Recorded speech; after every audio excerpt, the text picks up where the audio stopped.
On the day college entrance exam scores came out, I broke up with my school beauty girlfriend and blocked her on all channels. No fight, no betrayal, just a teenager tasting the forbidden fruit of lop. Who knew my first lop would be a rich heiress? And I was an orphan raised by the whole neighborhood. Any further relationship would just hold her back. Forget about education. The gap in our backgrounds would take a lifetime to bridge. But everything changed when luxury cars parked outside my building. That day, I got my acceptance letter from top Jinling University, but I couldn't be het pie. Saying I wasn't hurt breaking up with my first lop would be a lie. Luckily, the neighbors came to trek on me, congratulating me on getting into a top school. That made me feel a bit better. But when it was time to make lunch, I looked at the empty rice jar and couldn't help but laugh bitterly. Here I was, a soon-to-be college student, and I couldn't even afford a meal. After a moment, I pushed the door open, planning to withdraw some cash. After all, I had to go to the construction site at 1 p.m. Couldn't be late. My only bank card held all the savings I'd scraped together over the years. School scholarships and donations from kind-hearted people totaled 110,000 yuan.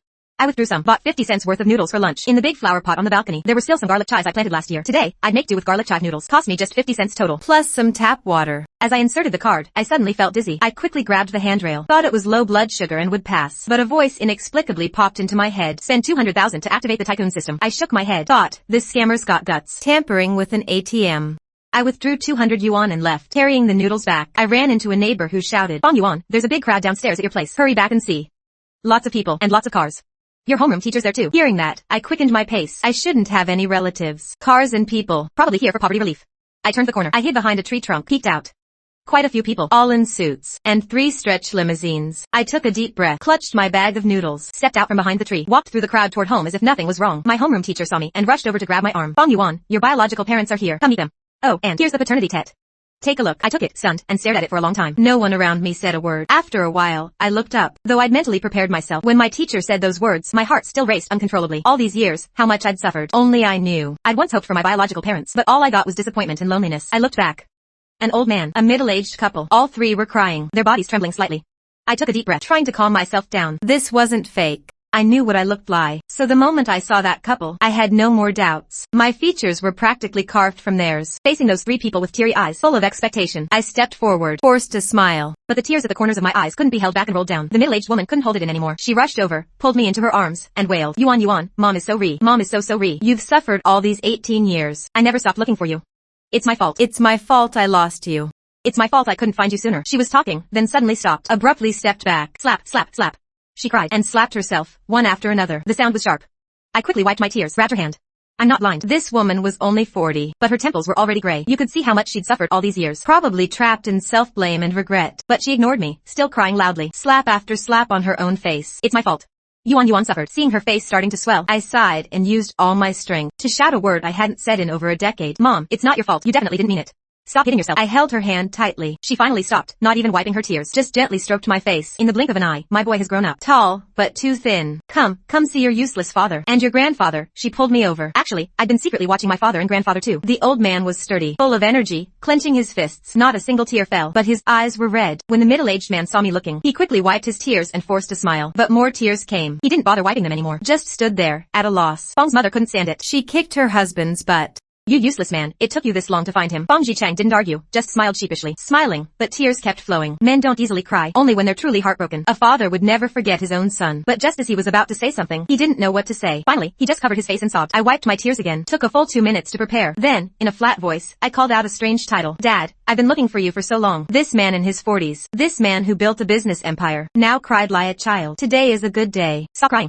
It's not appropriate. No more tears." His cane tapped the ground loudly. I finally dried my tears, looked up and called out, "Grandpa." The old man had clearly wiped his tears earlier. His eyelashes were still wet, but when he heard me call him, a smile appeared on his face. He pulled a half-palm-sized gold lock from his pocket and hung it around my neck. "Don't lose it again. You've suffered all these years outside. You are the legitimate grandson of the Fong family. Good thing we found you."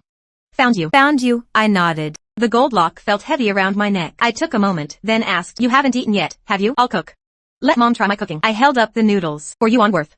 Should be enough, right? Forget about the attendants outside. They're probably not family." And it was true. When I opened the door to let my family in, Bong's mother closed the door behind her. Only when I got home did I realize I'd invited my family to eat, but I didn't know if they'd lie what little I had. "Garlic chive noodles." "Oh, cool." Before my mother could answer, Grandpa spoke first. "We'll eat whatever you eat." I sighed and didn't say more. Silently went to peel garlic. Enough for 4 people. The garlic I harvested last year, half of it would be used in this meal. While I cooked, my 3 family members looked around my place. 2 small rooms, clean but simple. A hard bed. The peeling walls were covered with awards. All my honors. Bong's mother wanted to see what was in the fridge, but she searched and couldn't find it. "Yuan Yuan, where's your fridge?" "Haven't bought one yet. I'm going to college in a month." "Don't need it." Before I could finish, Wang Qian was already crying. A mother can't bear to hear that. "I won't look." I won't look at anything. She turned and watched me in the kitchen. Just stood there, staring. The noodles went into the pot. The garlic chive sauce was ready. When I served 2 bowls, poured the sauce, and set them on the table, I slapped my forehead. I only had 2 bowls. In less than a minute, I went to a neighbor's and borrowed 2 more. 4 bowls of garlic chive noodles on the table. Grandpa couldn't hold it in anymore.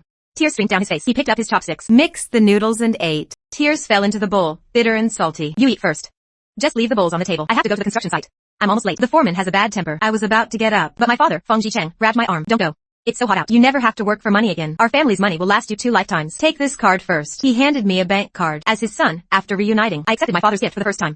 I took it. Holding the card, I felt a mix of emotions. Wang Qian asked softly, do you want to stay in Jinling or go back to the capital? Grandpa thought her question was inappropriate. He interrupted directly. Jinling or the capital, either is fine. If you want to stay here, that's okay. But you have to come home for 2 days every week. If you go back to the capital, even better. That's where the Fong family's base is. No matter where you choose, you have to come to the capital for the 2 months before school starts. Stay at home for a while. There are some things to take care of. When Grandpa spoke, I didn't dare argue, but I knew that no matter where, it would be better than now. Wang Qian added, pack your things. We have a flight this afternoon. Let's go home first. I nodded blankly. To be honest, happiness came too suddenly. Sometimes it's hard to adapt. In just 1 day, I went from the poorest kid to a rich heir. I packed my things in a daze, realized this little home had nothing valuable. The most worth keeping were the awards on the wall, and my study notes. Wang Qian stood on a stool and carefully took down each award. One by one, she packed them away. I washed the bowls and returned them to the neighbor. When I came back, I stood at the door for a moment. The neighbors were standing nearby, watching with their bowls. They'd watched me grow up, knew I'd been sensible since I was young, never caused anyone trouble all these years. Seeing this scene, they understood. My family had found me. After over a decade, they knew how hard it had been for me. In earlier years, I not only had to go to school, but also take care of my sick old man. Back then, I was always gaunt and pale. So young, with such a hard life. It was heartbreaking. Honestly, they wanted my biological parents to find me more than I did. I bowed deeply in their direction. The neighbors quickly moved aside and quietly dispersed. They didn't want to accept the bow. We just helped when we could. Nothing to thank. It was nothing. Only a few old ladies were still standing there, smiling. Fang Yuan, when you get married, make sure to bring your wife back to show us. We're all waiting. I will. I wiped my tears and turned to go inside. At 1 p.m., I said goodbye to each neighbor. 3 stretch cars slowly drove out of this small town on the edge of Jinling. In the car, we exchanged contact info. When I pulled out my old phone, Grandpa was stunned. Fang Jicheng called his assistant. 10 minutes later, a smartphone arrived. The latest high-end model. Unboxed, SIM card inserted, turned on, contacts added. I was pretty good at picking up new things. In under 2.5 minutes, I had it figured out. In the stretch Phantom, the seats were 2 rows by the windows. I sat with my mother. Wang Qian had so much to say to me. She took a moment to prepare, then spoke seriously. Try to adapt to your new life quickly. Your daily habits and eating habits might need some adjustment. Don't put too much pressure on yourself. Your father and I came up with an idea. Set a small goal for you. Transfer some money first. Try to accept it slowly. 300 million. No strict requirements. Spend it whenever you lie. Tell us when it's gone. I was completely stunned. If I were still working at the construction site at 105 yuan a day, 300 million, I'd have to work non-stop for over 5,500 years. Over 5,000 years. Chinese civilization is only 5,000 years old. This whole day felt like a dream. I stammered. Are you sure I'm your son? Don't make a mistake and give me all this money. I don't feel right about it. That question made all 3 family members laugh. My father, Feng Jicheng, handed me a document. I opened it and froze. Read the paternity test results carefully. My eyes got wet again. Outside the window, the city was fading away. The car headed for the airport. But in my mind, that voice kept repeating. Send 200,000 to activate the tycoon system. Send 200,000 to activate the tycoon system. Over and over, annoying me. I patiently asked the voice in my head, how about 100,000? 150,000? 170,000? The thing is, I really don't know what to buy. I mean, I haven't figured out what I want. How do I send it? I can't just buy a bunch of useless stuff. Seriously, I don't know what to buy. I don't play games, don't smoke, don't go to clubs. There's nothing to spend money on. I just read books sometimes. I can't spend 200,000 on books, can I? I was still thinking. More lines popped into my head. Buy a car. Rent out a club in the big city. Develop the habit of tipping generously. Go sailing. Acquire companies and fund research. After reading, I rubbed my forehead. I could already hear the sound of money burning. But come to think of it, this wasn't a bad way to start a new life. Life was being reshuffled. From now on, I'd have to figure out how to enjoy myself. At least I wouldn't have to suffer anymore. I linked my phone to the black card Feng Jicheng gave me. Silently counted the zeros. Checked several times. Shocked to find there was 1 billion yuan on the card. I still remember Feng Jicheng's casual words. This is your allowance. The voice in my head was driving me crazy. In frustration, I opened a shopping EP. Once I got the address of the house in the capital, I started adding things to my cart. Never in my life did I think my first online shopping spree would be like this. Books I wanted to read. I bought over 200 at once. From the Republic to Classic of Mountains and Seas. From Being in Nothingness to 1,000 Cranes. Until I couldn't think of anything else. I laughed out loud in relief. Humanity always respects knowledge and thought, and I was hep pie about the ideas I'd soon be filling my mind with. But the problem was, 200 books didn't cost 200,000. I stared wide-eyed, scrolling through the shopping site. Finally, I gritted my teeth. Bought a Royal Oak for over 150,000. My breathing quickened. Before, I wouldn't have been worth 150,000 even if I sold myself. Feng Jicheng and his wife had been silently watching my phone screen. I bought a 150,000 yuan watch. They frowned slightly. Honestly, it didn't quite fit my status, especially in Wang Qian's eyes. The top young master of the capital should at least for a watch worth tens of millions. But neither of them said anything. After all, it was just the beginning. After the watch, I added some random stuff. A few dozen items in total. Finally reached 200,000. The moment the payment went through, the long-awaited voice finally spoke in my mind. Total spending, 201,000. Congratulations. You've received the Mega Tycoon upgrade plan. Fearless spending double cashback card. A young master's daily guide navigation universal trading system. Looking at the system rewards, I immediately focused on the universal train system with a thought, increase height by 1 centimeter. The system instantly popped up. Unit price, 50,000 yuan. I almost fainted from excitement. I was still daydreaming when I suddenly heard Grandpa speak. Now that Yuan is back, the marriage agreement from back then still stands. Old Shin talks about Yuan every year. The Shin family is known for keeping their word and valuing face. Yuan is 18 now. It's time for the two kids to meet, get to know each other, build some feelings. They can get married whenever they want. Bong Jichong and Wang Qian nodded in agreement. I listened, completely confused. Had to ask, what are you talking about? Wang Qian casually replied, we're talking about your arranged marriage. Your fiancé. Want to see a photo? At that moment, I felt overwhelmed. But when my mother showed me the photo on her phone, I glanced over. My heart skipped a beat. She's really beautiful. Classic mother's bias. Meanwhile, Fang Jicheng's thoughts were still on the watch I just bought. He felt a bit sad. This kid has suffered too much. Now that he has money, he can't even spend it freely. He sighed softly. Took off his own watch. Put it on me personally, his song warm. Yuan. In a family like ours, there are many things you can't control. For example, you can only drive a luxury car. Driving a cheap sports car would be criticized because it doesn't fit your status. Lie this watch of mine. At 20 million yuan Patek Philippe, only by wearing a watch like this, won't you be mocked, belittled, or looked down upon by people at the same level? You are my only son, my only heir. Do you understand? I nodded and followed my family out of the car. Sighed quietly. So rich people lie this too. But since I'm part of this family, I shouldn't bring shame to it. That 150,000 yuan watch, I'll send it to my homeroom teacher. He was good to me, especially when I was still an orphan. It's not a price, just an appreciation. He was a good teacher, wearing my father's watch. I boarded a plane for the first time. From that moment on, my understanding of airplanes would forever be defined by luxury private jets. People always judge others by their own experiences. This is the kind of plane I fly on. So I assume everyone else flies the same. Born to a wealthy family, you sometimes miss the truth. The pretty flight attendant was very attentive, or maybe my family had arranged it.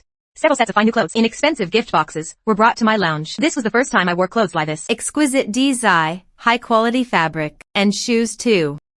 I had a general idea of what awaited me back in the capital. The capital's elite and wealthy, people who knew the family, would probably come to see me. I represented the next generation of the Fong family. There would be a big reception waiting for me. After freshening out, I felt this new outfit was perfect. As for looks and demeanor, aside from being a bit thin, I was fairly handsome and determined. Demeanor is a tricky thing. When I held the Billionaire Black card, my father gave me, I already felt my demeanor subtly change. As for what that change was, I couldn't really say. Sitting on the cabin sofa, the sunlight from the window hit my face. I realized I might not be that orphan boy anymore. When the flight attendant bent over to hand me fruit and a meal, the last bit of my inferiority vanished. The gap between inferiority and pride, in the face of life's great turns, is as light as a feather. At this moment, my mindset was probably truly calm. I took a deep breath, looked out the window. The clouds below were endless. The courage to be your truest self. An hour later, the plane landed. I walked beside my mother, supporting Grandpa. Grandpa was trembling with excitement. Losing a blood descendant had always been his pain. It made him hold his head low among those old bastards in the capital for over a decade. Now that his real grandson is back, who would still laugh at our Fong family? Who could still criticize the hidden mockery of our Fong family? Let it all end today. Even though Grandpa looks serious now, I can already imagine the glory on his face next. We slowly walked off a plane and got into the car. Xiao Yuan, we'll be home in about 10 minutes. Our house is very big. Wait, if you don't want to socialize, you can follow the butler to your room to rest first. I gave a faint smile and gently shook my head. Since I'm back, it's better to meet everyone. I need to get familiar with them so I won't be looked down upon. I'm also a top student. How could your child be timid and weak? How could I let you lose face? Wang Qian's tears started flowing again. Bong Jichong silently watched his wife. He didn't speak, deeply moved, but the old man finally couldn't help laughing out loud. His voice was loud and clear, as if all the frustration and gloom of the past decade were released in today's laughter, utterly carefree. This laughter lasted from the road all the way to the entrance of the Fong estate. The whole journey was filled with joy and laughter. That inner happiness, the blood bond that time cannot erase, felt especially touching at this moment. I saw many people and a red carpet. There were even reporters holding cameras. In front of that huge villa in the distance, the red carpet stretched for half a mile. Fireworks had already started. The sound of fireworks exploding high in the sky. Firecrackers shot up into the air, mixed with the murmurs of the crowd. Everyone I saw was dressed in formal wear, as glamorous as myself. Smiles were on their faces, all to welcome me home. I supported Grandpa. Grandpa's laughter never stopped. It even became more hearty and vigorous. Almost everyone was sizing me up. I had a smile on my lips, sunny, resolute, yet gentle and refined. I bowed and shook hands. My demeanor and speech were neither humble nor arrogant. Fong Yuan has suffered outside. Not really. Heaven will assign great responsibility to great people. Just think of it as a relaxing trip. There was no resentment in my tone, only relief and a talented appearance. This young man must have been outstanding outside. Oh, I just happened to be the top scorer in the college entrance exam. Nothing worth mentioning. As I nodded and held my head high, I had already supported Grandpa across 100 meters of red carpet. Halfway down the 500-meter red carpet, Grandpa spoke in a low voice. You don't need to talk to those standing on the outskirts. They're not qualified enough. I smiled and walked forward, speaking softly. To have a good reputation, it's not about those close to you, but about those who have issues with us. As long as they don't speak ill of us, that's enough. Grandpa paused his laughter and glanced at me, then burst into another round of hearty laughter. I saw many people my age. Their gazes were sharper, with the look of young masters and ladies. Their cold, proud expressions carried smiles, but the contempt was quite obvious. To that, I just gave a gentle smile and a nod. At the end of the red carpet, Grandpa pointed out, those are the Shin family. In recent years, besides the Fong family, the Shin family has been the most concerned about your whereabouts. That middle-aged couple is Yaya's parents. You should call them uncle and aunt. Be sincere in your attitude. Shin Yaya is my arranged fiancé. I looked over and met the eyes of that middle-aged couple. I immediately smiled and stepped forward. Yaya's flight from the UK arrives tonight. She'll be coming too. You two are not young anymore. You should have been spending time together to build feelings. When I got your news yesterday, she started heading back. After meeting me, Shinyaya's parents also breathed a huge sigh of relief. Their biggest fear was that I grew up outside, with limited experience, lacking confidence and manners, even with a decade-old agreement. Who would want their daughter to marry a good-for-nothing? When my speech, demeanor, and temperament were shown to them, they couldn't help but nod in approval. I led Uncle and Aunt Shin into the estate. I felt that everything I saw was luxurious. The plants and flowers were things I had never seen before. I warmly arranged for Uncle and Aunt Shin to the place designated by the butler. The welcome ceremony was held in the villa's atrium. The floor between the atrium and the villa's entrance had been dug up. The marble was removed, replaced with half-meter-long gold bricks. A brand new car was parked in the yard, covered with a black car cover. Several beautiful young girls with captivating looks sitting near me. They were quite restless, as if they wanted to show off to me. I wasn't sure if this was narcissism, but their eyes were indeed fixed on me. I relaxed a bit, naturally leaned closer to the girls. With a gentle smile, I spoke softly. Ladies, would you like something to drink? The girl with the brightest eyes waved, motioning for me to sit closer. Fearlessly, I sat down next to her. Just as I was about to enjoy the fragrance and atmosphere, I heard her speak. Sister Yaya won't let us drink. She said we need to keep an eye on the man, so he doesn't get taken by other women. But who knows? This young master came over on his own. When Sister Yaya comes back tonight, I was speechless. Since you're not drinking, I'll go attend to other guests. With that, I stood up to leave. I didn't want to wait for Shin Yaya to come back and question me, but as soon as I stood up, the girl behind me pulled me back down onto the sofa. You can't leave. You have to stay in our sight, otherwise, how will we know what you're up to? So many young ladies from the capital are here today. I pursed my lips and showed a helpless expression, so I had to sit back down. Luckily, these girls were pretty nigh. If you go out now, who knows how many people are ready to ruin your marriage? Better to sit here. No one will come to bother you. Besides, aren't we sisters pretty enough? Her eyes were really bright. I turned my head and looked at her seriously, smiled and nodded. After all this fuss, I get tired too. Just like Grandpa said, given my status, some people really aren't qualified to come and talk. It's not about looking down on anyone. It's not about the arrogance of wealth. But if you talk to me, if you want to hang out with me, it will really put you in a tight spot. Someone was hosting the party. It was Lia's celebration ceremony. More Lia meet and greet for me. I noticed that the girl blinking next to me really knew a lot of people. Almost everyone who appeared in my sight. She would tell me their names, what industry they were in, and their relationships. Some of the names shocked me. I thought I had misheard, but now I realized I hadn't. They really were those big shots from TV and the internet. I had just eaten some fruit. A very proper, well-dressed man came up to me. Mr. Fang, I'm here to confirm your personal information. From now on, I'll be your personal lawyer. I'll ask you some key questions. Of course, you can choose to postpone. Regarding the Fong family's inheritance, group, shares, properties, cars, and your girlfriend's relationship status, etc. I handle all property-related legal matters. I rubbed my head, leaned back on the sofa, silent. After providing my ID information, I asked the lawyer to leave first. My identity had changed, but I didn't need to change too much. The things I believed were right. I wouldn't change, at least until I figured things out. Because I know one should never be arrogant, thinking everything you do is right. That beautiful girl's name was Shinkan. She seemed to be Shin Yaya's cousin. She had a great personality and was quick-witted. She could make me blush from time to time. At 4:30 p.m., Wang Qian came to get me, handed me a bouquet of roses.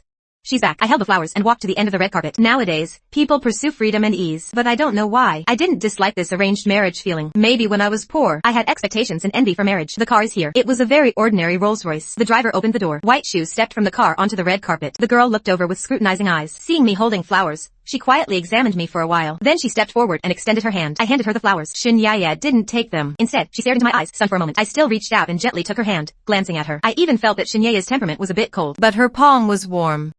After a few steps, I heard Shin Yaya's clear, spring-like voice. When I got off the plane, I contacted your high school homeroom teacher. I asked about your character, wisdom, and integrity. Also about your living environment, conditions, and attitude. Excellent in character and learning, hardworking and progressive. That's what your teacher said about you. She paused and glanced at me, then continued. I hope to get along with you and see a better you. At the same time, being with you, I can also become better. Her words were tactful and somewhat simple. More of a willingness to accept this arranged, equal, and benevolent, positive relationship in marriage. As for who is more outstanding, I wouldn't dare to boast in front of a Cambridge alumna. She was also very strong.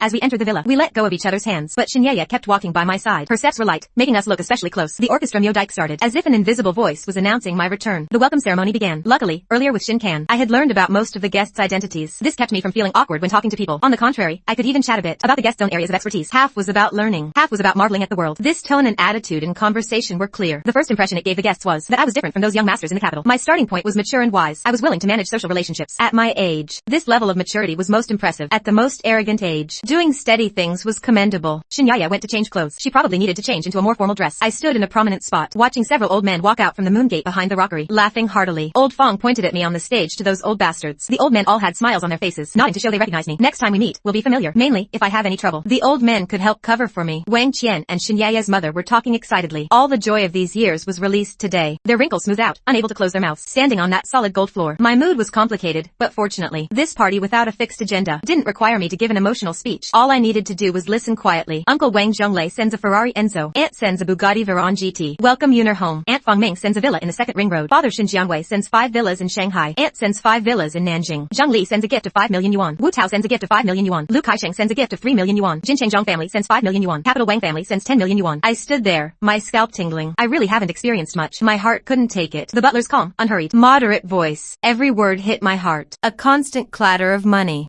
What was worth noting, what they were willing to announce, was all read out. Finally, the butler spoke with a smile. Fiancé Xin Yeye sends a private jet. The crowd gave a symbolic cheer. I looked over. Xin Yeye had changed into a long dress and was bowing. Her collarbone was sparkling. After standing for so long, I still smiled and said a few light-hearted words to the audience. I'm very happy, honored to have so many people witness my return. Today, the Fong family is honored. You all have come to support me today. In the future, I will surely see prosperity with all of you. Now, few dared to openly clap or laugh. Almost everyone turned to look at the Fong family, at Grandpa and Fong Jicheng. Seeing both Fong family heads give me a thumbs up. Only then did everyone burst into thunderous applause. This was the best news they had heard here today. In the past decade or so, the Fong family had been almost overwhelmingly dominant. Their business empire monopolized the profits. Only the well-matched Chen family could get a small SA, even if others sought cooperation. The Fong family didn't care for the extra small gains. They treated everyone coldly, truly unmatched and isolated. This time, the guests were genuinely impressed. Fong Yuan is really a good person. I rubbed my nose, wondering if I had said something wrong. Why was the person closest to me so excited they were red and twitching? No, why did they seem so damn excited? Even happier than I was. As if they had found their long-lost father. The strong reaction to my polite, empty words was something I really didn't expect. I guess I still haven't seen enough. The car covered with a new cover in the middle of the venue seemed to be ignored. Fong Jicheng didn't want to make too much of a fuss, afraid of tiring the child, so he just tossed me the car keys. It seemed to be a Cullinan. I wasn't sure. I needed to trek again, until Xin Yeye nodded in confirmation. Only then did I truly relax. Earlier, I heard uncle and aunt were giving some unknown brand cars. I was worried I wouldn't have a car to drive in the future. Luckily, my father thought ahead, and gave me a Rolls Royce too. The sun was setting. Those who needed to leave gradually departed. The estate quieted down. The sunset shone on the back garden. In the pavilion sat only familiar people. My parents, grandpa, and uncle and aunt Xin. Xin Yeye also sat beside me. The girl was quiet and CU. It's better to settle the inheritance sooner. You have to inherit such a large estate. It can let you play for another 20 years. After 20 years, you must come back to inherit. Of course, some of the Shin family's assets too. Grandpa gestured to me. I immediately stood up to discuss the marriage with uncle and aunt. Since you're both here, I won't say much. You can get married anytime. I mean, it's better to have children early. Xiao Yuan has been admitted to a university in the south, which is fine. In the future, move some of the Fong family's business south. Expanding the market is a good idea. Girl, since you're studying abroad, you should come back more often. Fong Yuan can also come and accompany you. If you ask me, those foreign ways are just SOSO. Girl, why don't you come back to study here? You can also accompany. Fong Yuan has already arranged for a villa in Nanjing. I've bought it for you. Study hard and learn cultural knowledge. I heard from your homeroom teacher that you had something going on with a girl in your class in high school. You need to be clear about these things with the girl. Some things need to be explained. Our family and the Shin family are in-laws. The only one who can marry into the family is this girl. The previous instructions were fine, but the last sentence made me uneasy. I hurriedly turned to look into Xin Yeye's eyes, but saw only calmness in the girl's eyes. I quietly calmed down. Maybe this is how the wealthy are. Those rules I didn't know. I would have to learn them slowly. I had just breathed a sigh of relief, but suddenly felt a sharp pain in my waist.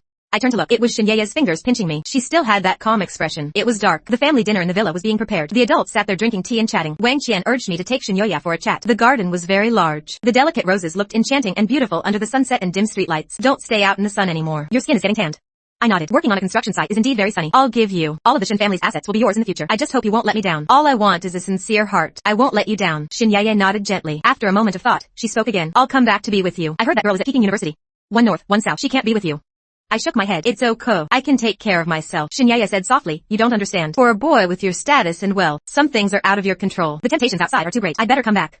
As she spoke, Xin Yeye's eyes were calm. She slowly leaned her head on my shoulder. My body stiffened, but I still reached out and wrapped my arm around her slender waist. She seemed a bit thin. We became closer. When the lights in all parts of the large estate villa were turned on, I felt like I was in an independent, noble city, dazzling and charming. I couldn't help but think of my small room, where I was always reluctant to use electricity. No fan, no air conditioning all summer. Just a few basins of water to see you the air. Sometimes I would sweat profusely and toss and turn, unable to sleep all night. Now, just sitting in an outdoor pavilion. There was an air cooler. The change in my situation was truly earth-shattering. We sat there for a long time, until the distant city was a blaze of colorful lights. Xin Yeye spoke softly. Time for dinner, right? I probably won't stay tonight. You just got back. You should get familiar with things first. I'll come back to be with you tomorrow. I've already had someone compile a list of luxury cars, watches, and luxury goods. Information on major world brands. It should be delivered to your room by the butler tonight. Let's put that matter off for now. We're both still young. You're also a bit thin. Your hair is even turning white from malnutrition. As I said, in youth, when blood is not yet stable, beware of lust. What's yours will be yours eventually. What Grandpa said. I don't want to have children too early, but if you want to, I won't object. Xin Yeye turned her head and looked into my eyes with her CU gaze. With a hint of expectation, expectation, I nodded. My tone was flat. Having children too early is also bad for your health. We can take it slow. There's plenty of time. We're not in a hurry. It's too early to talk about this. Even if Shinyaye might not care, I would respect her. Come on, let's eat. She took my hand and led me towards the brightly lit area. Actually, I had been hungry for half an hour. The family dinner did not disappoint. I had never eaten so many dishes in my life. For the first time, I saw a feast as grand as a full banquet. Before seeing this table of food, my mind was still stuck on garlic noodles. At most, garlic noodles with a few more types of meat. That was probably the best meal in the world. And braised and steamed dishes I had heard of but never seen. Looking at the table full of various delicacies, for some reason, my nose felt a bit sour. It smelled so good. Shinyaya pulled me to sit down and said softly, if you're hungry, eat.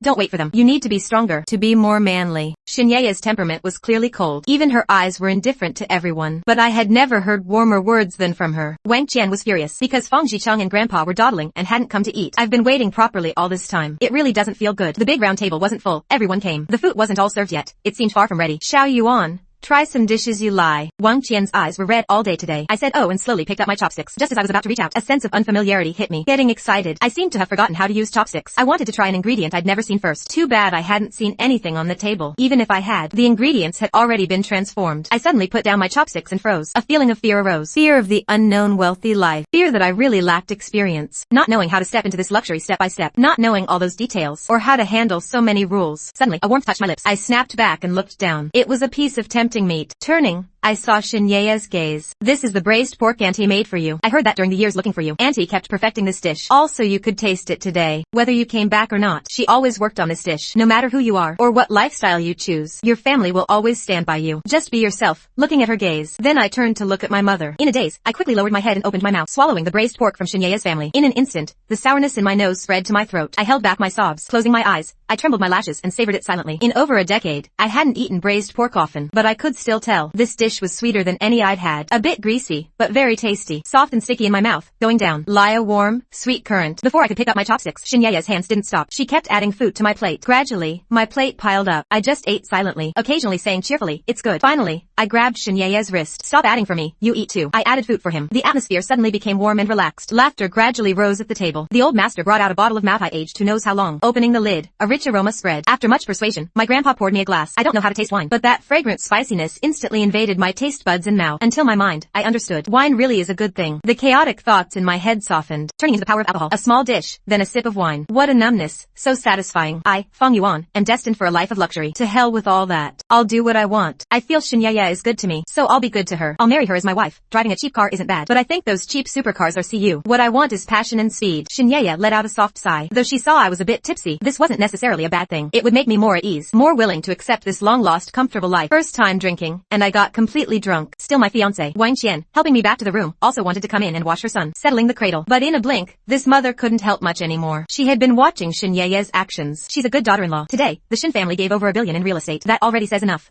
Don't move. The slender fingers of the foot-washing girl gently patted my foot. Her voice was clear and crisp. I let out a long sigh and covered my face. Shinyaya didn't leave. I was drunk. She was going to stay. She poured a glass of hangover soup, sat by my bed and said softly, you've never drunk before, and you had to drink so much at once. Drinking heavily at once can hurt your stomach. The butler handed in a catalog of custom international high-end brands. Shinyaya took it and put it in my hand. You can learn about these slowly. I was much more sober now. The sound of Shinyaya showering was really loud. The running water was sharp, always making my thoughts messy. Quite helpless. A boy grows up. Really can't help it.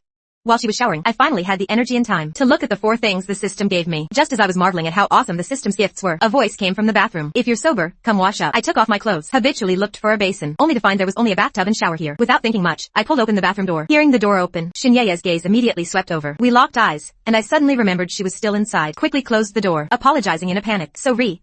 I felt like I wanted to die on the spot. No, why was there no sound when she wiped her body? I forgot there was still someone inside. Feng Yuan, what are you trying to do? Her voice was unreadable. Yay, I really forgot someone was inside. Forgot? Why would you choose that excuse? If you said you wanted to look, or join in, or do something else, I'd find it normal. What do you mean by forgot? The confusion and SOC in her tone were hard to hide. I was still panicking, hadn't reacted yet. Shinyaya had already walked out in her robe, and I was still naked. Sure enough, she glanced sideways, eyes narrowing, turned and kicked me into the bathroom. Who are you showing that to?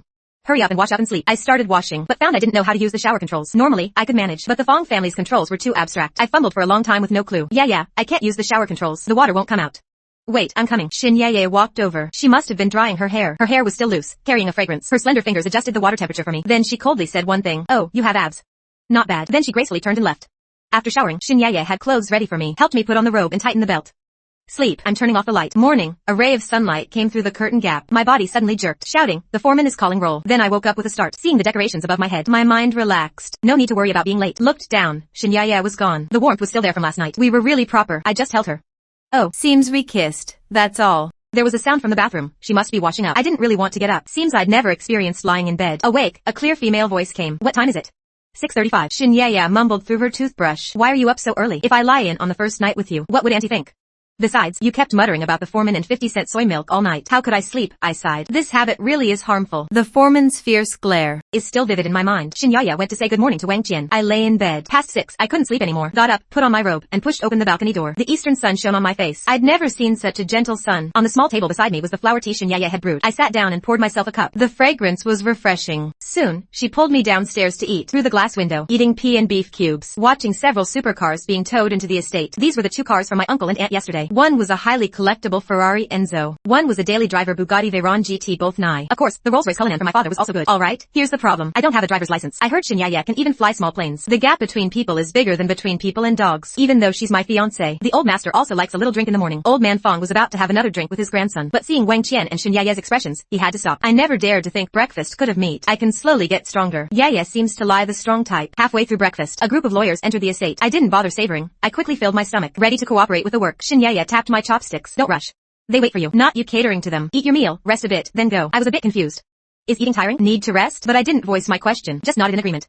After a moment's hesitation, I felt ashamed of my hesitation. It was always Shinyaya telling me, actually, I have my own principles. Might as well speak up. Maybe she hasn't heard them. Yeah. I think even as employers, I still believe respecting people is always a virtue. This virtue might not bring us concrete gains, but I think when we examine ourselves, our hearts and characters become richer. We'll have more comfort. I'd almost never expressed my principles, so my voice was a bit serious and nervous. Shinyaya gently put down her chopsticks, paused for a moment, then softly replied, I'm sorry, I understand. I'll change. Her tone was completely humble and teachable. Even if there might still be confusion and helplessness inside, I was a bit amazed. Didn't expect her to give in so easily. Not just Shinyaya. The family eating at the table were also touched. Fang Jicheng thought for a moment and asked, what if your respect makes others misunderstand you? Give an example. You, with 100 billion net worth, respect those with less economic status, who are striving to get ahead. People who pursue wealth at any cost. Tell me, what will your respect and kindness bring you? I was indeed stumped. After a long pause, I came up with one line. Just to have a clear conscience. Felt something heavy in my robe pocket. Reached in, pulled out a beautifully bound book, casually opened a page. That page read, a graceful lady is a gentleman's good met. Another page read, the Peng Mountain is not far away. The bluebird diligently visits for me. It was a poetry collection, beautifully bound. The people at the table saw me pull out a book and were puzzled, then saw me hand it to Shinyaya. Yeah, this poetry collection is for you. She glanced at me calmly, took it and gently opened a page, then another page, and another. After a long while, she gave a faint smile. Thank you, Feng Yuan. I really lie it. I nodded blankly. She smiled. Her first smile, but before a moment passed, Shinyaya hid her smile and became indifferent again. Carefully put the book aside, as if that brief smile was just for me to see. What are you staring at? Her voice was very soft. She gently touched my leg with her toe. Okay. After breakfast, I went to see the lawyers. The inheritance issue was serious, I knew, but when I saw the document saying I was to inherit 600 billion in assets, I was completely stunned. 600 billion? Isn't that a bit much? I felt lie being found gave me such a big surprise. Am I going to develop a mental illness from this? Patiently, I picked up the pen, dazedly wrote my name in the signature box. Then this document also needed Fang Jicheng and old man Fong to review. After all, such a huge fortune would fall on my shoulders alone. I grimaced and painfully left the lawyer's lounge. When I saw Shinyaya, I couldn't help but open my mouth wide, even without making a sound. Shinyaya pointed out the window. I saw many supercars had arrived at the estate. The young masters from the capital are all here for you. They're taking you out to play.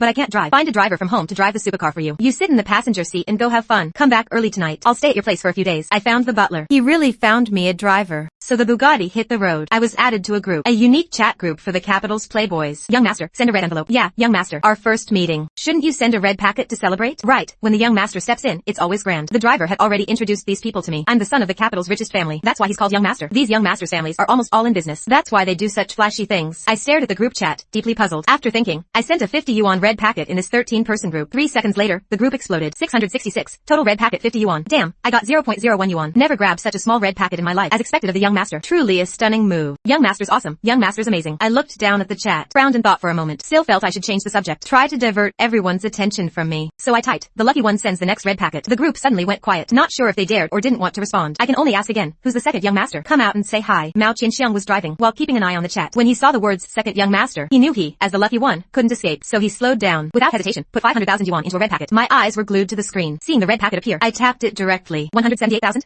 That's a bit much. I tensed up. When I saw Wang Shi got 190,000, I breathed a sigh of relief. So grabbing red packets is this fun? After this red packet was claimed, the lucky one didn't have to send one. Instead, it was someone calling himself the third young master. Resolutely sent out 500,000. I didn't have to drive distracted. This time I grabbed 126,000. Soon, I checked my earnings. Already nearly 700,000. A bit unbelievable. A bunch of young guys who do nothing all day casually send out million yuan red packets. Where their money comes from, I don't wonder. Anyway, it's faster than my brick carrying. Funny thing is, by the time it got to the 7th and 8th young masters, the young guys couldn't wait. Afraid of being the lowest in the circle. They sealed big red packets, scared of being looked down on. I smirked. Truly young masters, maybe I haven't gotten used to my position yet. I really couldn't understand. This kind of showing off is a way to interact with friends, but it doesn't stop me from fitting into this circle. So I typed in the chat box, those without money can send less. We're just having fun. Don't take money too seriously. This seemingly high-minded remark was light adding fuel to the fire. The few young masters who hadn't sent yet didn't even wait for the previous red packet to end. Directly started sending wildly. My grin reached my ears. The red packet total exceeded 1 million. The pleasure of getting something for nothing was so refreshing. Really, I thought I'd clash with these young guys. Turns out I can still hang out with them. But soon, I dismissed that thought. Because when we neared the destination, they told me we were going to play frisbee, and in my understanding, isn't frisbee played with dogs? That thing isn't a dog. Dog runs back and forth with the frisbee. People pick it up. Where's the fun in that? Helplessly, I just treated it as a way to relax. But when we got to the frisbee square, there were many people, yet I couldn't see a single dog. When the line of supercars all stopped, it was quite a SOC to passersby. Such a big scene in the capital. Ordinary people couldn't afford to mess with it. I saw a group of girls rush out of the square. Looking closer, they all had the same surgeon's style, and makeup made it impossible to see their original faces. They started gathering around the supercars, almost blocking the doors. The young masters interacted with the girls through the windows. I just clicked my tongue. Doors locked. I wasn't worried. What did it matter if the driver couldn't get out? I calmly opened the passenger door, quietly slipped outside the circle of girls. Their eyes were all on the supercar drivers. Lie right now, my driver was surrounded by a bunch of teenage girls, chattering, turning his face red. I watched through the square fence for a while, walked to the entrance and was stopped.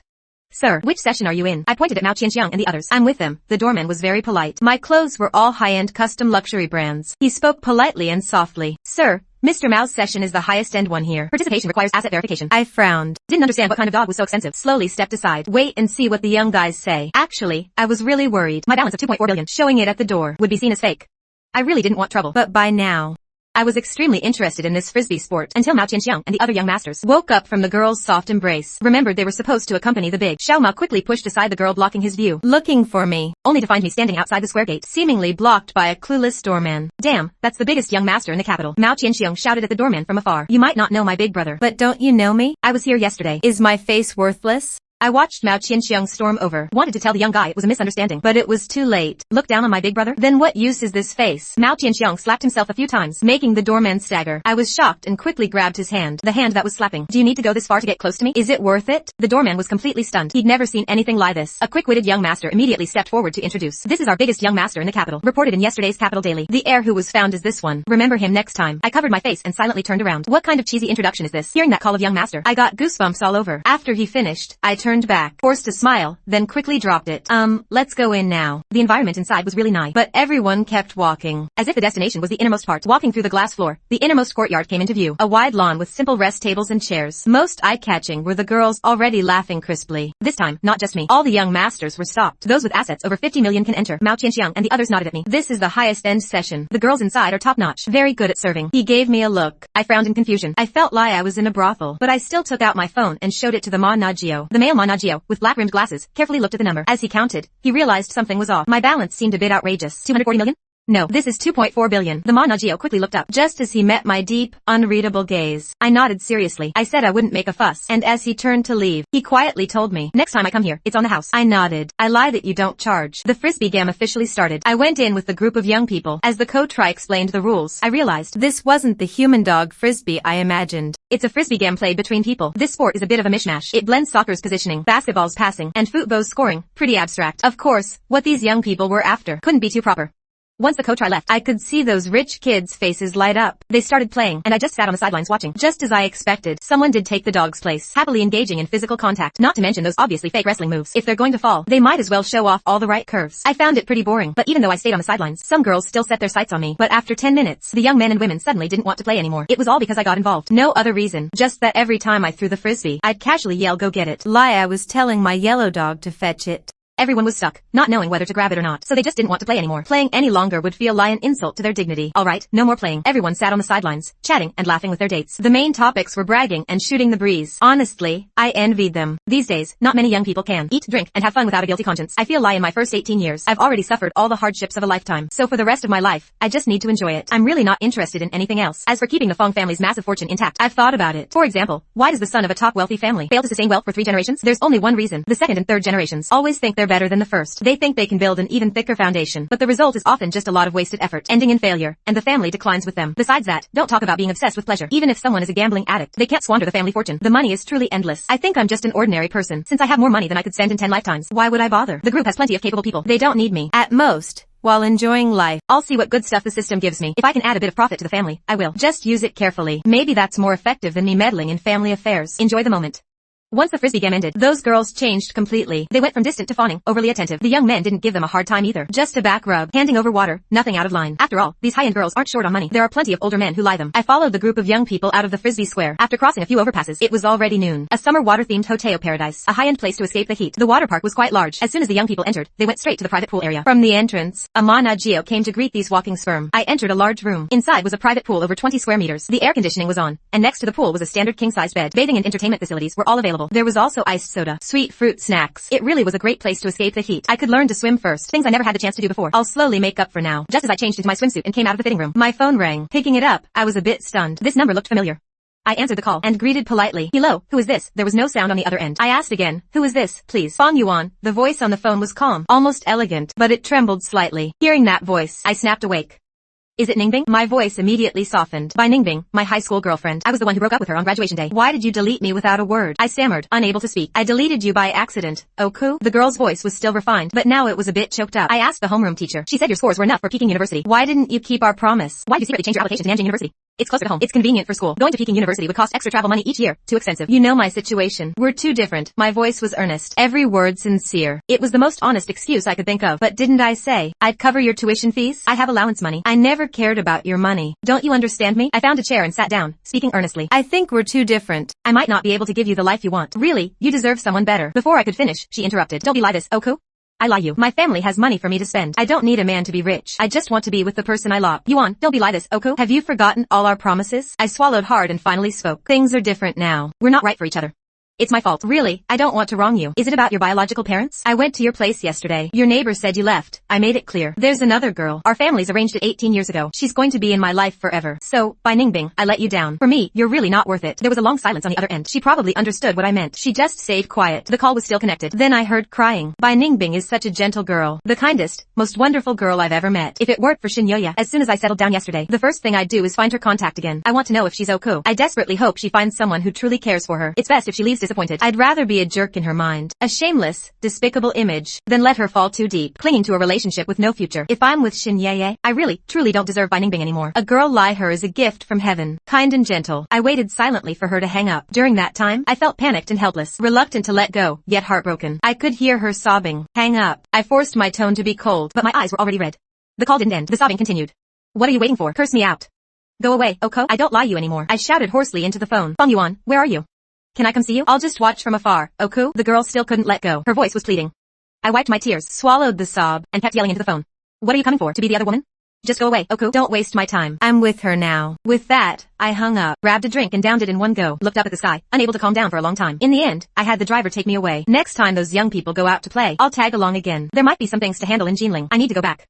I left in a bit of a hurry. Back home, Shin Yaya was planting cochineal on the balcony. She couldn't fry her hands, but seeing my bad expression, she was a bit surprised but still asked, why are you back so soon? Didn't you stay out longer? I didn't answer. I went straight into the bedroom and crashed. Alcohol and sleep can drown sorrow. Right now, I just hope that silly girl won't be so stubborn. There are so many good men out there. I, Fong Yuan, am just a jerk. At 5 in the afternoon, I slowly woke up. On the desk nearby, Shin Yaya was on her computer handling school stuff. She was really coming back to school this time. With her grades and the Fong and Shin family's influence, she could easily attend Jinling University with me. Awake?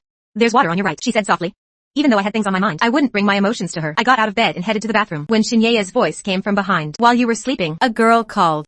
She asked where you were, and I told her. I stopped in my tracks and turned to look at her. Yeah, she's a good girl. I don't want to ruin her. And then, should I give her my place? If you lie something, you should hold on to it. If she's so good, why give her to someone else? Or is it that she's too good, and you feel it's unfair for another woman to SE you? Then what am I, Shinyaye? Why should I have to SE you with another woman? I just don't want you to give up your true lot because of me. That would be a lifelong regret. I don't mind. People in our class, someone lie you who'll inherit hundreds of billions. Why do you have to make just one choice lie ordinary people? If you lie her, you can have both, Feng Yuan. You still haven't adapted to your identity. You're not that poor kid anymore, you know? Her voice was soft, but every word struck my heart. I opened my mouth, but couldn't say a word. I thought sleeping would let me put this aside for now, not think about it. But Shinyaye seemed determined to wake me up. Maybe that was Wang Qian's intention too. I looked at the missed calls from Bai Ningbing on my phone, feeling conflicted. If I didn't let go, I'd have to keep her by my side in my own way. Those ways have nothing to do with my money or status. They just need one principle: make her accept it. I thought about that scenario, but the pressure felt too great, so I wanted to give up. Shinyaye is truly a good partner in some ways. At least she can wake me up. Feng Jitong came back, carrying a watch case. It was his collection from his younger days, always kept at the group. Now that his son was back, he naturally brought it for me to play with. Patek Philippe, Vacheron Constantin, Richard Mille, F.P. Journe, and custom Rolexes. A case of over 20 watches, all given to me, probably worth 200 or 300 million. Under the sunset, the glass table on the pavilion was crystal clear. I opened the watch case and examined each one, holding my phone to track a high-end watch catalog, studying each with a magnifying glass. Shinyaye sat nearby, quietly brewing tea, peeling fruit for me until dinner time. The butler rushed over to me, saying a girl was at the manor gate. My anxious heart finally settled. I was both expectant and afraid, but when it actually happened, I felt strangely calm. Shinyaye was right. If I think she's good, why should I give her to someone else? I don't know. With a kind and gentle personality lie by Ningbing's, how much pain would she suffer in law? How many hardships would she endure before finding her true love? She's too easy to bully. The butler left. I put the watches back in the case one by one, took a sip of water, took a deep breath, and turned to look at Shinyaye. Go ahead. It's nothing shameful or bad. Be good to her. The house is big. If she doesn't mind, she can stay the night. She didn't look up, just handed me 2 peeled apples. I didn't know how to respond to Shinyaye's attitude. I walked behind her, then stepped back, bent down, and kissed her indifferent face. She still didn't react. At the manor gate, Wang Qian had already heard the news and came to greet her. The moment she saw Bai Ningbing, she beamed.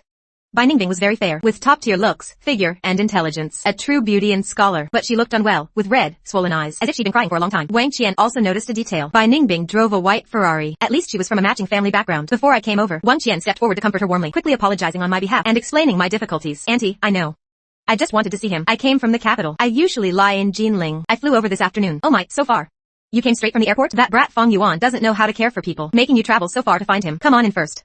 Thank you, Auntie. Before she finished speaking, Bai Ningbing froze. It had been almost a month since she'd seen me. She really missed me. When this big boy appeared in her sight again, it would be a lie to say she wasn't het pie, but she couldn't help feeling wrong, regretting not coming to find me sooner. Wang Qian saw me coming, quickly gestured to me, and then walked away. Xiao Yuan, Bai Ningbing's eyes welled up. The girl wanted to rush into my arms, no longer bound by high school studies and rules. The two of us should have been inseparable, but things had developed to this point, far beyond what I could control. I walked over, gently wiped the tears from the corner of her eye with my finger. While she was dazed, I wrapped my arms around her waist. Ningbing, you came on your own. You're not allowed to leave. Why should I? I can come and go as I please. You can't stop me.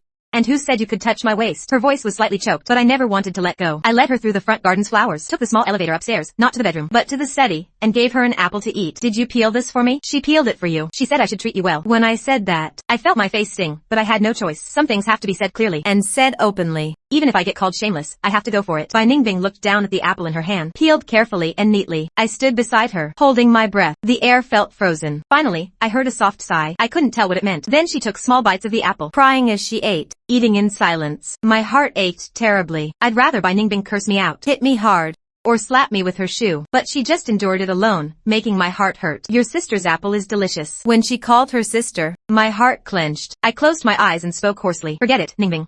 You're a good girl. I don't deserve a crisp sound. A small palm print appeared on my face. The girl's voice was choked. I can let go of everything. Take a step toward you.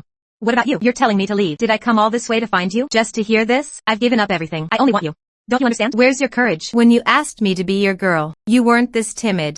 Xiao Yuan, don't disappoint me. Oku. Bai Ningbing leaned in gently, burying her face in my chest. Her voice carried a hint of grievance. You have to be good to me. Otherwise, I'll really be heartbroken. I had nothing to say, no face to speak. Maybe I really don't have that kind of universal law. I always feel too guilty. I don't lie making promises. I just know I probably won't let you down again. I won't make you sad anymore. Bai Ningbing nodded. Oku. So what are we now? She still asked, wanting to hear my thoughts, to gauge her place in my heart. I hesitated.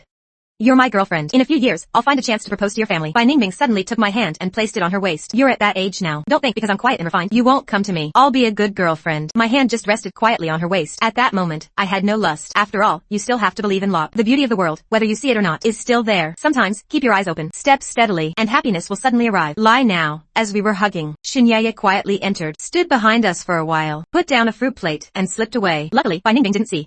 I breathed a sigh of relief. Ningbing, you're at Peking University. I'm at Nanjing University. How can I be with you? Bai Ningbing said seriously. I'll fly to your school on weekends to be with you. Other people have girlfriends, and so do you. Some things, if you don't say, I'll ask others. Whatever other boyfriends have, I'll give you too. With that, she took my hand and placed it on her chest. In high school, you used to sneak peeks at me. Did you think I didn't notice? Back then, studies came first. I had to ignore your needs. I was afraid it would affect your studies. Bai Ningbing's eyes were clear. She understood everything about men and women, but she was 100 times better than those pretentious girls. She wouldn't fake shyness or be stiffly reserved. Since she believed from the start she could grow old with Fong Yuan, she would fulfill all his fantasies about a girlfriend. You can come stay at my place when you're in college. After all, Peking University is in the capital, Bai Ningbing said. My family has a house in the capital too, but I'll also come back to visit auntie and uncle when I have time. I haven't even introduced you to my family yet. Actually, my mom has always wanted to meet you. I nodded. I should find time to go. She pulled away from my embrace, looked up, and asked, where's your sister? Why don't I see her? I want to talk to her. My heart jumped. I didn't want to say no, but they'd have to meet eventually. Better sooner than later. She should be on the first floor. I'll take you. As soon as I said it, Xin Yeye came in from outside. She looked at Bai Ningbing and said to me, go trek on dinner first. Make a few more dishes. Don't be neglectful. I glanced at Bai Ningbing and turned to leave. Can't stop it. Sure enough, as soon as I left the room, the door clicked and locked behind me. Until dinner started, I nervously went to push open the study door where the two girls were. They were talking quietly. I couldn't hear what they were saying, but the tone didn't sound like a conflict. I hope nothing unpleasant happens. Xiao Yuan, come here. As Xin Yeye spoke, I realized my disguise had failed, so I just walked over openly. The two girls each sat on a sofa. Sit down, my fiancé said softly, her tone a bit cold. I won't sit. I lie standing. There are only 2 sofas here. If you don't sit, where do you want to sit? This time, her tone carried a hint of displeasure, giving the feeling that a storm was coming. I braced myself and walked over. Just as I was about to sit at the other end of the love seat, I heard him let out a light, deliberate hum. That hum had a rising tone, a clear warning. I froze in place. Bai Ningbing pursed her lips and smiled. She scooted over a bit, patting the spot beside her. Xiao Yuan, sit here. Before I could even move, Xin Yeye spoke up again. Fong Yuan, come here. One was his fiancée, the other his ex-girlfriend. No, now his current girlfriend. 2 girls, 2 sofas, 2 choices. I suddenly realized this wasn't a multiple choice question. It was a death sentence. I cleared my throat, trying to break the deadlock with the most innocent tone. How's your chat going? Want to head down for dinner first? My mom made a ton of food. Sit, the 2 girls said in unison. I shut my mouth and resignedly sat on the floor, cross-legged on the rug between the 2 sofas. Is this ok? I can reach you both. Fair and square. Xin Yaya was stunned for a moment. The corner of her mouth twitched slightly. She wanted to laugh but held it in. Bai Ningbing, on the other hand, laughed out loud. That laugh was crisp and clear. The most familiar sound from my 3 years of high school. Get up. The floor is cold. Xin Yaya stood up, reached out and pulled me up. Let's go eat. She held my hand and walked forward, but my other hand was grasped by Bai Ningbing. Sister, Bai Ningbing called softly. Xin Yeye turned around. The 2 girls exchanged a look. Something I couldn't understand passed between their eyes. Then Xin Yeye gave a slight nod. Bai Ningbing let go and followed behind us. The 3 of us kept this delicate formation. Xin Yeye led me in front. Bai Ningbing followed behind, half a step behind. We went downstairs to a lavish dinner. At the rectangular dining table, grandfather sat at the head. Fang Jicheng and Wang Qian sat on one side. Xin Yeye's parents had also come, sitting on the other side. I sat with the 2 girls at the end near the door, very close together. Wang Qian's eyes darted between me, Xin Yeye, and Bai Ningbing. The expression on her face was absolutely priceless. She probably never imagined. That morning she was worried her son couldn't get over his first lop, and by evening he brought one home, and one who showed up in a Ferrari on her own. Come, Ningbing, try this. Wang Qian enthusiastically served Bai Ningbing some food. This is Auntie's specialty, braised pork belly, Xiao Yuan's favorite. Bai Ningbing took it politely and took a bite. Her eyes lit up slightly. Delicious. Auntie, your cooking is amazing. If you lie it, eat more. Wang Qian's eyes crinkled into a smile. Then she turned to look at Xin Yeye. Yeah, you eat more too. You've worked hard today. Xin Yeye nodded faintly, continuing to eat gracefully. The whole meal, I felt like I was sitting on pins and needles. Luckily, the elders were all sharp cookies. No one asked any awkward questions to my face, but grandfather kept glancing at me. His gaze was meaningful. It made my hair stand on end. After dinner, Xin Yeye's parents said goodbye and left. Bai Ningbing was pulled by Wang Qian to chat in the living room. Xin Yeye, on the other hand, called me to the back garden. The night breeze blew, carrying the scent of flowers. The city lights in the distance were brilliant, like a flowing river of light. It settled. Xin Yeye stood at the edge of the pavilion. Her silhouette was slender and straight. My heart tightened. Settle what? She stays. I leave. Her voice was very light, like a wind, drifting into my ears. I was stunned. For a moment, I didn't know how to respond. Xin Yeye turned around. Under the moonlight, her face was still cold, but there seemed to be something trembling in her eyes. Just kidding. She suddenly curled her lips, revealing her first smile of the night. She's a good girl. I agree. Agree to what? Agree to you being with her? I opened my mouth, but found I didn't know what to say. Xin Yeye stepped closer and stood in front of me, looking up into my eyes. Fong Yuan, do you know why I'm willing to accept her? I shook my head. Because when she came to find me, the first thing she said was, sister, I like Xiao Yuan. I want to be with him, but I don't want to make things hard for you. If you don't accept it, I can wait. Xin Yeye's tone was very calm. She didn't come to take, she came to ask. She respects me, and she respects this relationship. I was silent. Complex emotions welled up in my heart. Later, I asked her, if I didn't accept it, what would you do? Xin Yeye continued. She said she would wait. Wait for you to graduate. Wait for you to start working. Wait for any possible opportunity. She wouldn't give up, but she wouldn't force it either. She said liking someone means wanting what's best for them. If he has a better place to go, she would just watch from afar. If not, she would come and be with him. Xin Yeye paused here, a hint of emotion in her voice. Fong Yuan, how did you deserve to meet a girl like that? I lowered my head, my heart both sour and warm. So I agreed. Xin Yeye reached out and tugged my sleeve. But that doesn't mean I'm backing out. Our engagement was arranged since childhood. Our families have been close for over a decade. I won't give up on anything. She understands that too. So, what you mean is, what I mean is, you're lucky. Xin Yeye rolled her eyes, a rare sight. We've talked it over. We each take a step back. She's your girlfriend. I'm your fiancé. When we get married, I'll enter the Fong family. She'll decide for herself. I listened, dumbfounded. What kind of divine arrangement is this? Don't get too happy. Xin Yeye added coldly. She said, if you treat her badly in the future, she'll leave. And she won't come back. I nodded repeatedly. I'll treat her well, and I'll treat you well. Treat you both well. Xin Yeye raised an eyebrow. How will you treat us well? Perfectly balanced? Or with a favorite? I was stumped by her question. Shinyaya looked at my awkwardness, suddenly let out a soft laugh. Forget it. I won't make things hard for you. She told me, loving someone doesn't mean possessing them entirely. She just needs a place in your heart. As for me, she looked up at the moon, her voice drifting. I've known since I was little that I would marry a stranger. Back then, I was scared, afraid I'd marry a playboy, afraid I'd marry a vulgar person. Later, I found out you were found. I had people look into your background. What did they find? They found you were an orphan, raised by the kindness of neighbors. Found you were a model student who never caused trouble. Found you went to work at a construction site after school every day and picked vegetable leaves at the market on weekends. She turned to look at me. The moonlight shattered into stars in her eyes. Back then, I thought, what kind of person is this? So bitter, yet still trying so hard. I listened silently. Complex emotions welled up in my heart. Later, your homeroom teacher sent me a 60-0. Shinyaya continued. It was you studying under a street lamp the night before the college entrance exam. You said you owed too many favors to the neighbors, and that after getting into a good university, you'd repay them well. At that moment, I suddenly felt that marrying someone that might not be so bad. Her voice dropped as she spoke. So, Fong Yuan, I accept her. Not just because she's good, but also because I don't want you to have regrets. My heart shook. The night you came back, you got drunk. You kept calling her name. Shinyaya looked at me. You called it softly, but I heard every single one. I opened my mouth, but no sound came out. That's when I knew. There was someone in your heart you couldn't let go of. She said softly, I could push her away, make your heart only have me. But then, would you remember her for the rest of your life? Would you suddenly think of her on some night, and then regret it? I don't want to be the one who makes you regret. She finished speaking and turned to walk out of the pavilion. I instinctively reached out and grabbed her wrist. Yeah, she stopped, but didn't turn around. I walked around in front of her, looking at her cold, elegant features. Suddenly felt something stir in my heart. Thank you, I said, my voice a little hoarse. Thank you for your generosity. Thank you for your understanding. And I paused, looking seriously into her eyes. Thank you for being willing to accept someone like me. Shinyaya was stunned for a moment, then turned her face away. Don't be so mushy. I laughed, let go of her hand and walked back side by side with her. When we reached the villa entrance, we ran into Bai Ningbing coming out from inside. She saw us and paused for a moment, then put on a bright smile. Sister, Xiao Yuan, you're back. Shinyaya nodded, walked past me, took Bai Ningbing's hand. Come on, let me show you to the guest room. Bai Ningbing was pulled along by her, turned back and winked at me. I stood there, watching the two girls' figures disappear around the corner of the stairs. Suddenly felt a sense of unreality. Is this my new life? Too surreal. That night, I lay in bed, tossing and turning, unable to sleep. Around 1 a.m., the door was gently pushed open. I looked up alertly. By the moonlight, I saw it was Bai Ningbing. She tiptoed in, wearing her pajamas. Seeing me awake, she was startled. You're not asleep? Can't sleep. She hesitated for a moment, then still came over, lifted the covers and slipped in. What's wrong? I turned on my side to look at her. She curled up under the covers. Only her eyes were visible. She whispered, I can't sleep in a strange bed. I couldn't help but laugh. Isn't your family pretty rich? And you still have trouble sleeping in new places? She reached out and pinched me. Don't laugh at me. I grabbed her hand to stop her. She was startled, but didn't pull away, so she just let me hold it. After a moment of quiet, she suddenly spoke. Xiao Yuan, was I too impulsive today? What? Coming to find you. Her voice was muffled. Your family is so rich, and you have a fiancé. Did me showing up this make things hard for you? I turned over and pulled her into my arms. No, not at all. Really. I looked down into her eyes. I'm really happy you came to find me. She buried her face in my chest and didn't speak. After a while, she asked again. Is sister really not angry? She said she accepts you, but... She looked up, her eyes full of worry. I'm afraid she's just saying it, and actually minds it a lot. If it were me, I would mind too. I thought for a moment, then said seriously, she's not that kind of person. If she says she accepts it, she really accepts it. Bai Ningbing was silent for a while, then softly hummed in agreement. Sleep. I patted her back. We have to get up early tomorrow. She closed her eyes. Her breathing gradually steadied. I looked at her peaceful sleeping face. A warmth surged in my heart. This girl had been with me since high school. Saw me at my lowest. Saw me work hard. Saw me get into university. She never looked down on my background. Never said anything about money. How did I deserve this? The next morning, I was woken by a knock on the door. Fong Yuan, get up for breakfast. It was Shinyaya's voice. I mumbled a groggy response. Just as I was about to get up, I found I couldn't move. Bai Ningbing was clinging to me like a koala, sleeping soundly. Ningbing, wake up. She frowned and rolled over to keep sleeping. The knock came again. Fong Yuan. Coming. I carefully moved Bai Ningbing's arms and legs aside, got out of bed and opened the door. Shinyaya stood at the door, fully dressed, holding a tray in her hands. She glanced behind me, saw the lump in the bed. Her expression didn't change. Breakfast. She handed me the tray. Eat up, then come to the study. We need to talk. I took the tray, and she turned and left. Back by the bed, Bai Ningbing was already awake, looking at me with sleepy eyes. Sister came, brought breakfast. She sat up and rubbed her eyes. She's not mad, is she? No. I put the tray on the nightstand. Eat breakfast. Bai Ningbing looked at what was on the tray. 2 bowls of porridge, a few small dishes, 2 boiled eggs, and a basket of soup dumplings. She was stunned. Did she prepare this? Probably. She was silent for a moment, then suddenly said, she's really a good person. I nodded. After breakfast, I went to the study to find Shinyaya. She was sitting at the desk, looking over documents. Seeing me come in, she pointed to the chair opposite. Sit. I sat down and waited for her to speak. She put down the document and looked up at me. I've contacted Jinling University. The transfer paperwork is done. I'll go with you when school starts. I was stunned. So fast? The Fong family's efficiency. Her tone was indifferent. Also, about Ningbing's situation. I have an idea. Tell me. She's at Peking University. You're at Nanjing University. I'm in Jinling, with you. 1 north, 1 south. It's not easy for her to come here. Shinyaya paused. I want to fix up the villa near Peking University in the capital for her, so she can get to school easily, and it'll be convenient for you to visit her. I listened, dumbfounded. Are you serious?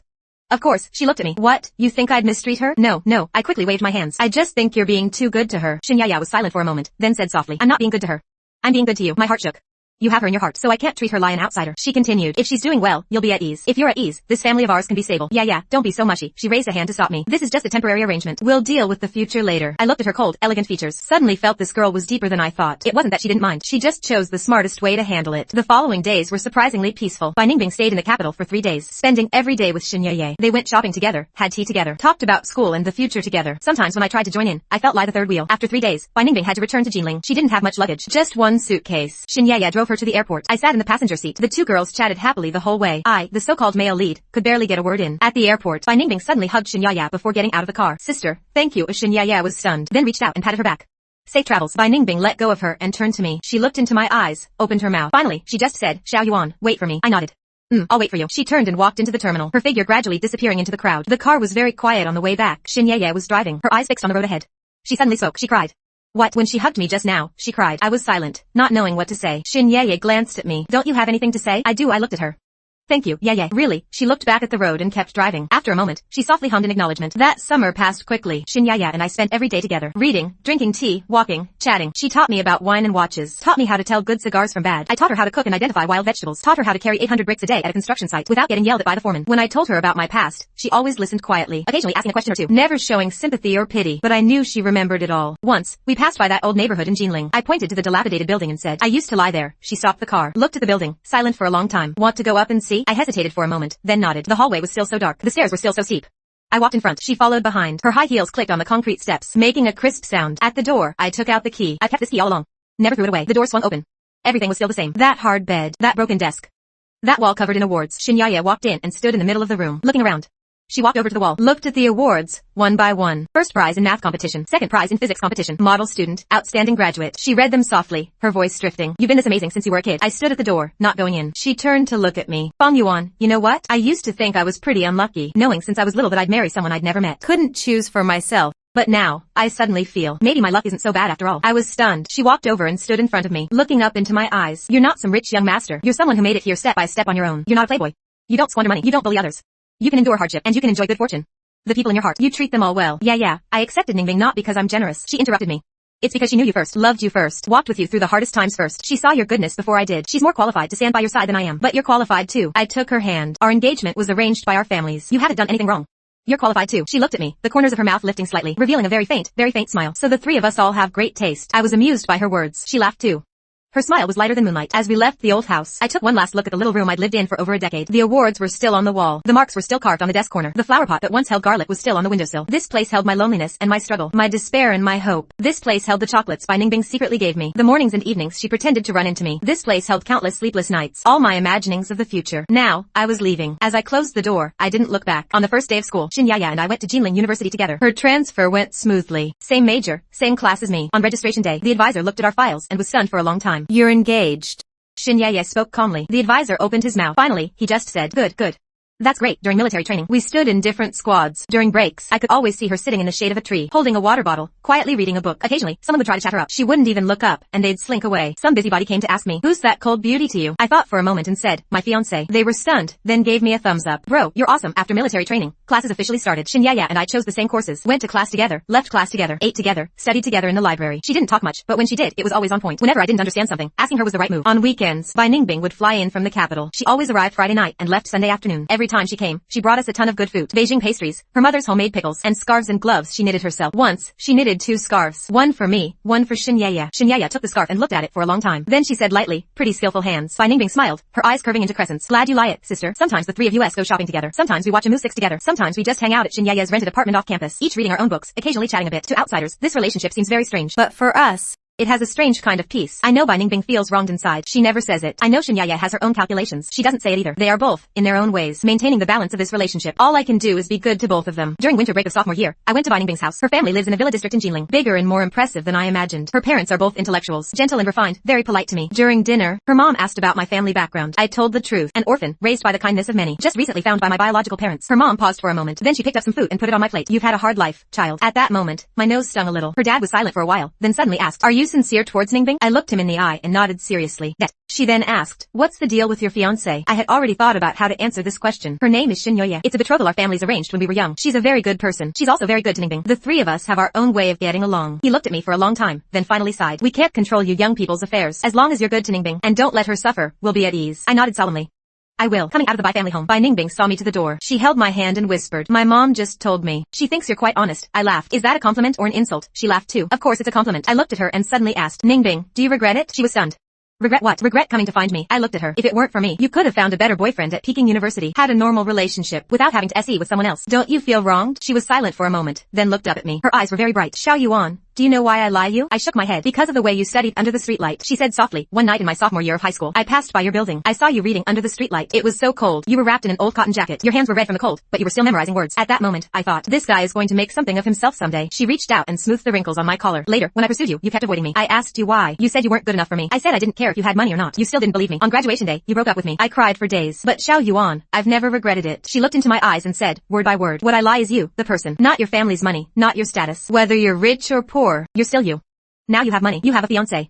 I might get jealous. I might be sad, but I won't regret it. Because you are what I want. Listening to her words, my heart felt blocked by something. After a long time, I pulled her into my arms. Ningbing, thank you. She buried herself in my arms and whispered, Xiao Yuan, just being good to us is enough. In junior year, Shinyaye got pregnant. The day she found out, she was still very calm. She just called me, asking me to come to her apartment. When I arrived, she was sitting on the sofa, holding the TET report in her hand. Her expression was indifferent. Yeah. I walked over carefully. She handed me the report. I took it, looked at it, and was stunned. This is yours, she said, her tone still calm. I opened my mouth, not knowing what to say for a moment. She looked at me, then suddenly curled her lips. What, you don't want it?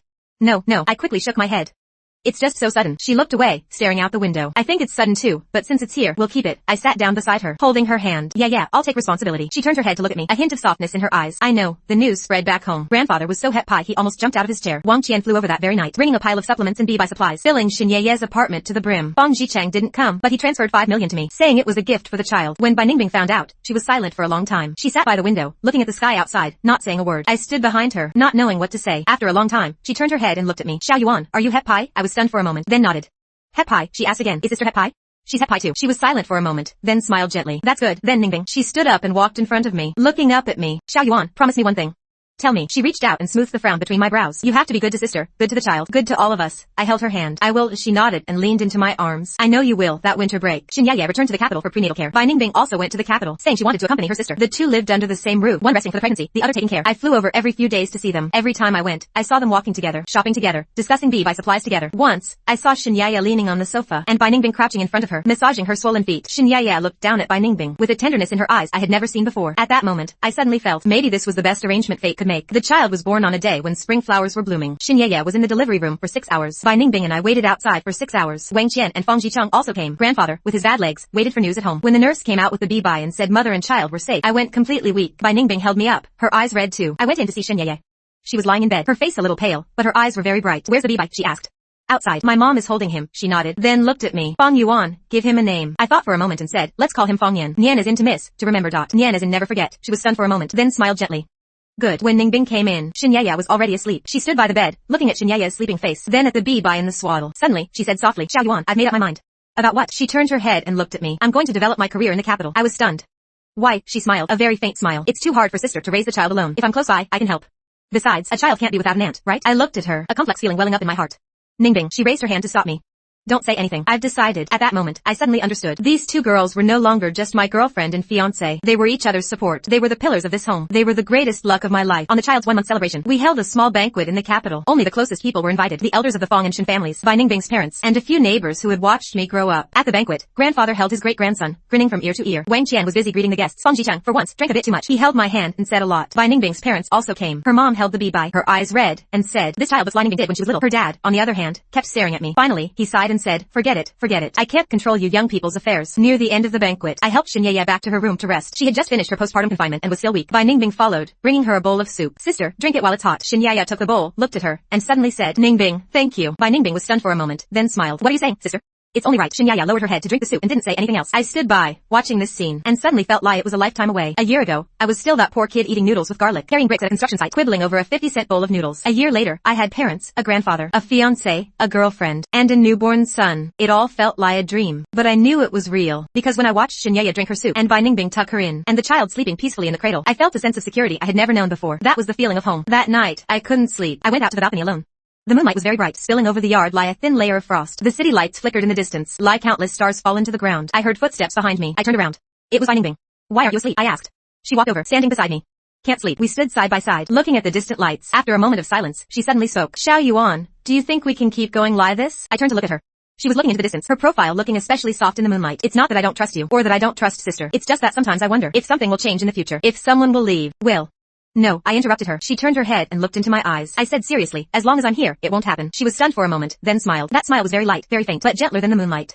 I believe you. She leaned over and rested her head on my shoulder. I put my arm around her, and together we looked at the distant lights. The night breeze blew, carrying the warmth of spring. From inside came the sound of a bee crying. The child is awake. Bai Ningbing lifted her head. I'll go trek. She turned and went inside. Soon, the crying stopped. Her soft, soothing voice could be heard. I stood on the balcony, listening to that sound, a warm current flowing through my heart. Not long after, I heard footsteps again. This time it was Xinyaya. She came over, wrapped in a coat, and stood beside me. Why aren't you asleep? I asked. She looked into the distance and said lightly, the child woke up. I couldn't sleep. I nodded. I didn't say anything. She was silent for a moment, then suddenly asked, Fang Yuan, do you regret it? I turned to look at her. Regret what? Regret coming back. She looked at the distant lights, her voice very soft. If you hadn't come back, you'd still be in Jinling, still in that old house, still carrying bricks at a construction site. You would have gotten into college. You would have graduated, found a job. You would have been with Ningbing, gotten married, had kids, lived an ordinary life. No one would have bothered you. No one would have come between you. Wouldn't that life be better than this one? I listened to her words and was silent for a long time. Then I reached out and put my arm around her shoulder. Yeah. Do you know what the luckiest thing in my life is? She looked up at me. I looked into her clear eyes, and said seriously, it's that I opened that door that day. She was stunned. If it weren't for that day, I wouldn't have known I had parents and a grandfather. Or you, I said softly. I might have been with Ningbing, living an ordinary life, but that wouldn't have been my life. That was just one possibility. My life is exactly what it is now. She looked at me, something trembling slightly in her eyes. After a long time, she leaned into my arms and whispered, Fang Yuan, me too. We stood on the balcony, looking at the distant lights. Neither of us said anything. Inside, Bai Ningbing had soothed the child and came out. She was stunned for a moment when she saw us. Then she smiled. She walked over and stood on my other side. Under the moonlight, the three of us stood side by side. The city lights in the distance were brilliant, like a flowing river of light, and our home was right at the end of that light. The days that followed were as plain as water. The child grew up slowly. He learned to crawl, to walk, to call us mama and dada. Bai Ningbing opened a design studio in the capital. She became somewhat famous. She came to the house every week to play with the child and chat with Xinyaya. Sometimes when I was on a business trip, she would stay over and take care of the child with Xinyaya. Xinyaya still didn't talk much, but the smiles on her face gradually increased. She started learning to cook, even though she wasn't very good at it. Bai Ningbing always praised her. She started learning to take care of the child, even though she was clumsy. The child loved being held by her the most. After graduation, I joined the Fong group. I started from the bottom, gradually taking over some business. Grandfather said that after a few more years of training, he would hand the group over to me. I wasn't in a hurry. I took it slow. Life went on like this, plain, stable, and warm. Sometimes I would think, if I hadn't opened that door that day, what would my life have been like? I would probably still be in Jinling, in that old house, going to work and coming home every day. On weekends, I would go shopping with Ningbing.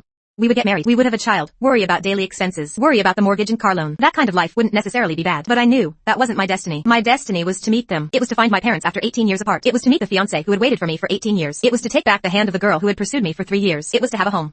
It was drizzling that day. I was sitting on the balcony, reading a book. Xinyaya was inside, coaxing the child to sleep. Bai Ningbing was in the kitchen, preparing dinner. The rain pattered against the window, like a gentle melody. I put down my book and looked at the rain outside. Suddenly, I remembered a long time ago, in that old house, I had also watched the rain light us. Back then, I was alone. Now, I have them. I heard footsteps behind me. It was Xinyaya. Is the child asleep? I asked. She walked over and sat down beside me. She leaned her head on my shoulder, and together we watched the rain outside. After a while, Bai Ningbing also came, carrying 2 cups of hot tea. It's raining. Have something warm to drink. She handed us the tea, then pulled up a chair for herself and sat down on my other side. The 3 of us just sat there, watching the rain outside, not saying a word. The rain continued to fall. The tea was still warm. They were right there beside me.